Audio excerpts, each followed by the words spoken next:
Hello friends, आज मैं आप सबको फॉलिस कैथराइजेशन प्रोसीजर के बारे में एक्सप्लेन करूंगी स्टेप बाय स्टेप। हम फॉलिस कैथराइजेशन क्यों करते हैं, क्या प्रोसीजर होता है, मैं आपको एक्सप्लेन करूंगी स्टेप बाय स्टेप। हम फॉलिस कैथराइजेशन इसलिए करते हैं कि अगर पेशेंट को कोई यूरिन पास नहीं हो रहा है या फिर ऑब्स्ट्रक्शन हो रहा है, पेशेंट को बर्निंग मैचुरेशन इन यूरिन है, इसीलिए हम फॉलिस कैथराइजेशन का प्रोसीजर करते हैं। इसमें हमें क्या क्या आर्टिकल्स की ज़रूरत होती है मैं आपको बताऊंगी। सबसे पहले हम एक ट्रे लेंगे, उसमें किडनी ट्रे होनी चाहिए, सर्जिकल ग्लव्स होने चाहिए, लॉक्स जेली 2% होना चाहिए, डिस्टिल वाटर 10 ml सिरिंज और euro bag, Foley catheter 14 French and 16 French. इसके बाद हम पेशेंट को एंड अटेंडेंट को दोनों को इस प्रोसीजर के बारे में अच्छे से एक्सप्लेन करेंगे। इसके बाद हम पेशेंट को एक कंफर्टेबल पोजीशन प्रोवाइड करेंगे, प्राइवेसी मेंटेन करेंगे। फिर उसके बाद हम पेशेंट को पूरा कवर करेंगे। देन हमें एक मैकिंग टूल्स लेनी है जिससे कि जो हमारा जो भी बीटाडिन है वो बेडशीट पे नहीं आए। इसके लिए हम पेशेंट का एक मैकिंग टूल्स बिछा देंगे। उसके बाद हमें सर्जिकल सबसे पहले हमें हैंड वॉशिंग करना है। उसके बाद हमें हैंड वॉशिंग के बाद हमें सर्जिकल ग्लव्स अप्लाई करने हैं। सर्जिकल ग्लव्स के बाद हमें लॉक्स जेली 2% लेना है।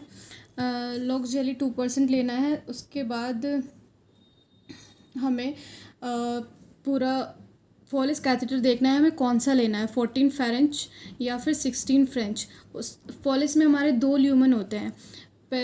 पहला ल्यूमेन में हम अपना डिस्टिल वाटर पुश करते हैं, दूसरे ल्यूमेन से हम जो हमारा यूरो बैग होता है उसे अटैच करते हैं। तो हमें पेशेंट के अकॉर्डिंग अपना फ्रेंच डिसाइड कर लेना है, हमें 14 फ्रेंच लेना है या फिर 16 फ्रेंच लेना है।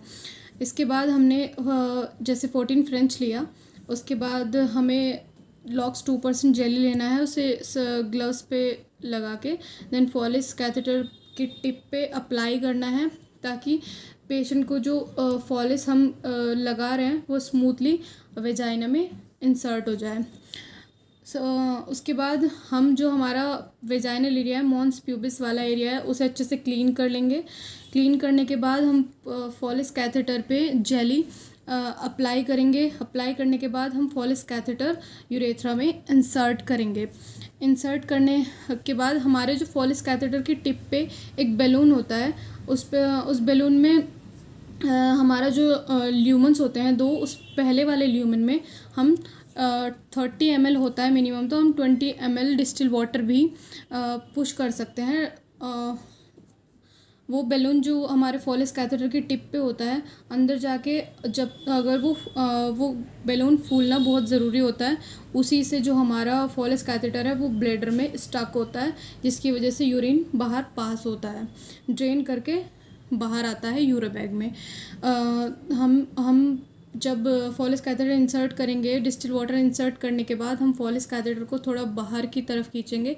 अगर फॉलिस कैथेटर सही डला है तो वो स्टक हो जाएगा, तो हमारा फॉलिस कैथेटर बिल्कुल सही गया है। इसके बाद हम अपना फॉलिस कैथेटर फिक्स करते हैं थाइज़ पर। फिक्स इसलिए करते हैं क्योंकि अगर पेशेंट इधर उधर होता है तो इसीलिए फॉलिस कैथेटर बाहर ना निकले किसी भी वजह से, इसीलिए हम उसे अपनी पेशेंट की थाई पे फिक्स करते हैं। ये था हमारा फॉलिस कैथराइजेशन का प्रोसीजर।